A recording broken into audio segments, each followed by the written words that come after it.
সদরুদ্দিন রহমাতুল্লাহ আলাইহি তিনি হলেন একজন এত বড় আল্লাহ পাকের ওলি, আল্লাহর ওলি সুফি সদরুদ্দিন রহমাতুল্লাহ আলাইহি যশোরী হুজুর কিবলা ফুরফুরার আবু বকর সিদ্দিক আল কুরাইশি রহমাতুল্লাহ আলাইহি ওনার খলিফা হযরতে সদরুদ্দিন রহমাতুল্লাহ আলাইহি জীবনে কারো কোনো ক্ষতি করতেন না, কারো উপর অত্যাচারের হাত তিনি রাখতেন না। এমন সময়ে আল্লাহর কুদরতে আওয়াজ হয়, ও সুফি সদরুদ্দিন, হিন্দু জমিদার বড় বেড়ে গেছে গো, অসংখ্য আল্লাহওয়ালা মানুষকে অত্যাচার সে করেছে। এবার আপনার প্রয়োজন, যেহেতু যারা অত্যাচারিত হয়েছেন মাথায় টুপিওয়ালা তারা সকলেই এক একজন অত্যাচারী, যার কারণে তাদের উপর অত্যাচার করে সে পার পেয়ে গেছে। ও আমার ওলি, আপনি চলে যান, ওই দরবারের সাইডে আপনি ঘোড়া নিয়ে চলে যান, বাকি কাজ আমি আল্লাহর কুদরত দিয়ে পালন করব। আপনি যান চলে। সুফি সদরুদ্দিন রহমাতুল্লাহ আলাইহির উপরে আল্লাহর ইলহাম হচ্ছে, ইলকাম হচ্ছে, কারণ আল্লাহর নবী মুহাম্মদ সাল্লাল্লাহু আলাইহি ওয়াসাল্লামের পরে আর কোন নবী রাসূল আসবেন না। আল্লাহ পাকের হাবিবের পরে যারা আসবেন তারা সত্যিকারের যারা আল্লাহর ওলি হবেন, আমার আল্লাহর কুদরত দিয়ে তাদের উপরে ইলহাম ইলকা হবে, বেলায়েতের তপ্তা। বলা হচ্ছে, ও আল্লাহর ওলি, ও আমার ওলি বান্দা চলে যান। আল্লাহর ওলি আল্লাহ পাকের হুকুম পেয়ে চলে যাচ্ছেন হিন্দু জমিদার অত্যাচারীর বিশাল বড় প্যালেস মিউজিয়ামের সাইড দিয়ে, যাচ্ছেন। যাবার পথে এবার দুইজন পাইককে মিস্টার জমিদার সাহেব পাঠিয়ে দিচ্ছেন, যাও, কে মোল্লা? জীবনে বহুত মোল্লা দেখেছি, যখনই আমার সামনে বেয়াদবি করেছে মুহূর্তের ভিতরে আমি তার উপর অ্যাকশন নিয়েছি, তাকে আমি অনাচার অত্যাচার যেটাই বলো তাকে আমি দুনিয়া থেকে শেষ করে দিয়েছি। এটা কে গো?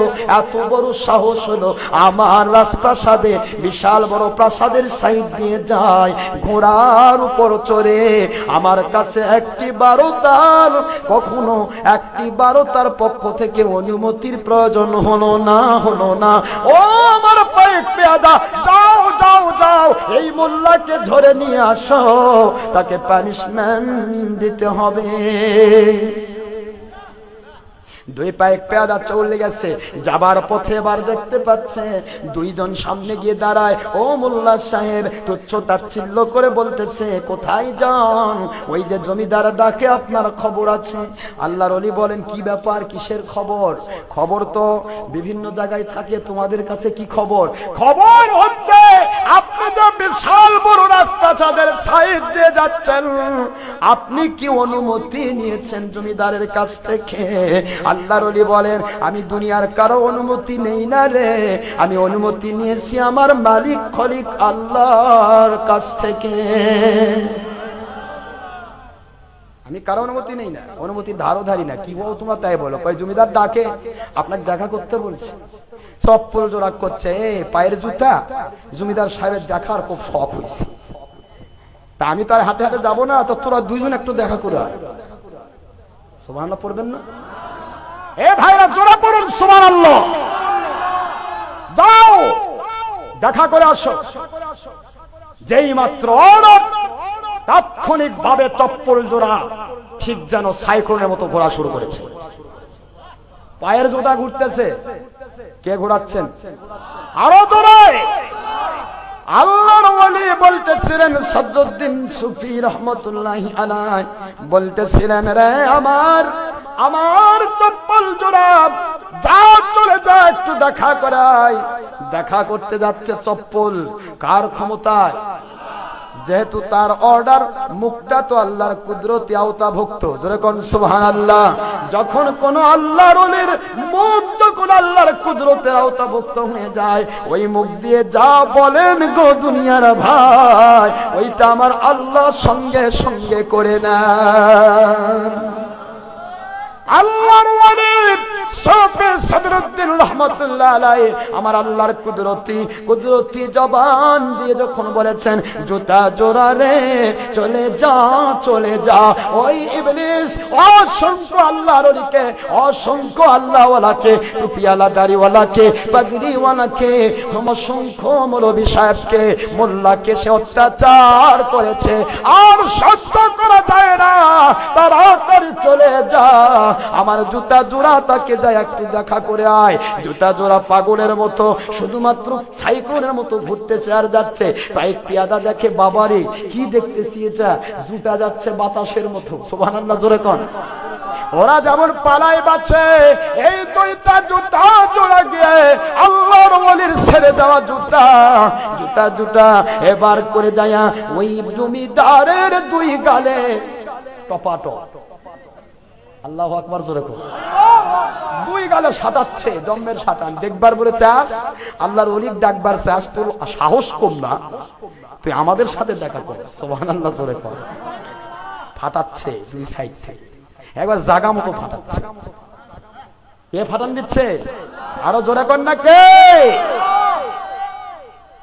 এই দেখে দুইটি জুতা দুই গালে বা ফাটাচ্ছে মনে আছে আপনাদের দুই জুতা দুই গালে যখন ফাটাচ্ছে আল্লাহ পাকের ওলির কথা এবার মনে পড়েছে আমি বলতেছিলাম যে আগাছা বাড়লে সেখানে যেমন ধরনের মজুর লাগা দরকার ঠিক সেই রকম মজুর আল্লাহ পাঠিয়ে দেন ঠিক না ঠিক আল্লাহর ওলিকে বললেন চল ওই জমিদারকে শায়েস্তা করা সাধারণ মৌলভী মোল্লার কাজ নয় কারণ তার অনেক ক্ষমতা সে ইচ্ছা করবে গুলি করে মারবে ইচ্ছা করবে সে আপনাকে তীর মেরে ফেলবে এমন একজন আল্লাহওয়ালাকে বাঁধাতে হবে যার উপর তীর কাজ করবে না যার উপর গুলি ফুটবে না যার উপর অত্যাচার করা সম্ভব হবে না এই জন্য হযরতে সুফি সদরুদ্দিন রহমতুল্লাহ আলাইহিকে তার কাছে পাঠিয়ে দেওয়া হলো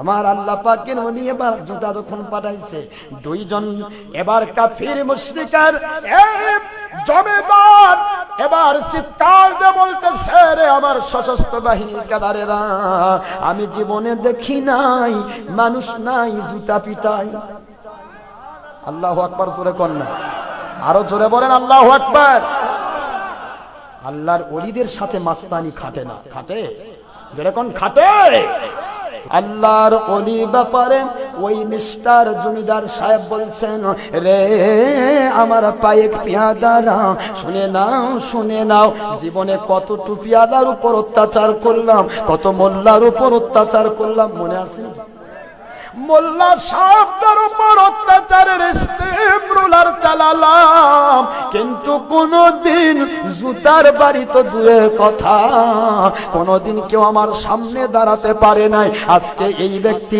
জুতা পাঠিয়ে দিল মানুষ সারা জুতার বাড়ি দেয় এটা সাধারণ মানুষ নয় রে সাধারণ মানুষ নয় আমি পেয়ে গেছি সত্যিকারের আল্লাহওয়ালা আমি জমিদার নিয়ত করে নিলাম আমি তার কাছে গিয়ে তওবা করে কলেমা তাইয়্যিবা পড়ে মুসলমান হয়ে যেতে চান আল্লাহ পাকের ওলির দরবারে যাচ্ছেন আমার আল্লাহ পাকের ওলি এইখানে এবার ফয়েজ ইত্তেহাদের আগুন ছেড়ে দিচ্ছেন যে ব্যক্তি আল্লাহ ওয়ালাদের উপর দুশমনি করে আল্লাহ ওয়ালাদের উপর অত্যাচারের স্টিম রুলার চালায় তাকে এভাবে অত্যাচার করার সুযোগ করে দেওয়া যায় না এবার তিনি ফয়েজ ইত্তেহাদের আগুন ছেড়ে দিবেন একবারে জালালি আগুন ছেড়ে দিচ্ছেন আল্লাহর কুদরতি আওয়াজ হয় রে সদরুদ্দিন আমার ওলি আউলিয়া বান্দা যাকে আপনি মেরে ফেলতে চান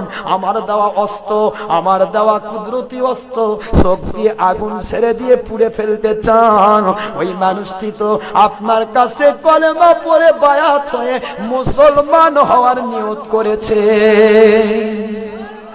আল্লাহু আকবার জোরে কর বিড়াল যদি গাছে ওঠে মনে করবেন যে পেলা খাইছে এমনি বিড়াল গাছে ওঠে ধরা খাইয়ে যায় এই জন্য বলবো আল্লাহর ওলিদের ব্যাপারে সাবধান কে করেছেন আলা ইন্না আউলিয়া আল্লাহি লা খাউফুন আলাইহিম ওয়ালা হুম ইয়াহজানুন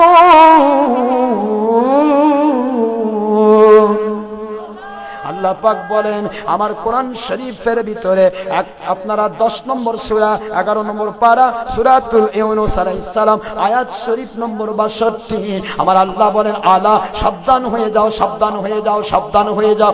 দুনিয়ার সমস্ত ওলি আউলিয়া বিরোধী শক্তিরা, মুসলমান, কাফির, মুশরিক, বেদিন, বদ্দিন, যে বা যারা থাকো না কেন, আমার ওলি আউলিয়া ব্যাপারে তোমরা সাবধান। ইন্না নিশ্চয় আউলিয়া আল্লাহ, আমার ওলিরা যারা হয়ে যান, লা খাউফুন আলাইহিম, দুনিয়ার কোন শক্তি, কোন চোর ডাকাত, কোন সন্ত্রাসী, কোন জঙ্গি, কোন রকমের বদমায়েশ মস্তান বাহিনী কেউ আমার ওলিদেরকে ভয় দেখাতে পারে না রে, পারে না, পারে না। কারণ তাদেরকে যারা ভয় দেখাতে যায়, আমি আল্লাহ কুদরতি আওয়াজ দিয়ে ওদেরকে ভয় দেখায়া অনেক দূর তাড়িয়ে দেই। আমার ওলিদের কোনো চিন্তা থাকে না কে খুশি হয়ে হাদিয়ার পোটলা নিয়ে পিছে পিছে ঘুরলো, আর কে নারাজ হয়ে রাস্তায় দাঁড়িয়ে রিভলভার নিয়ে মারার চেষ্টা করলো। ওগুলি দেখার দায়িত্ব আল্লাহর হয়ে যায়, তার থাকে না। এই জন্য হক্কানি ওলি আউলিয়া যারা হয়ে যায়, তাদের কোনো চিন্তা পেরেশানি থাকে না, কারণ তারা থাকে আল্লাহর কুদরতি জুব্বার ভিতরে। আল্লাহর কুদরতের আওতাভুক্ত তারা থাকেন, যার কারণে তাদের কোনো পেরেশানি থাকে না। জোরে কোন শক্তি তাদের ভয় দেখাতে পারে না। এই জন্য আসেন ওলি আউলিয়াদের ব্যাপারে সাবধান, ঠিক না? ঠিক জোরে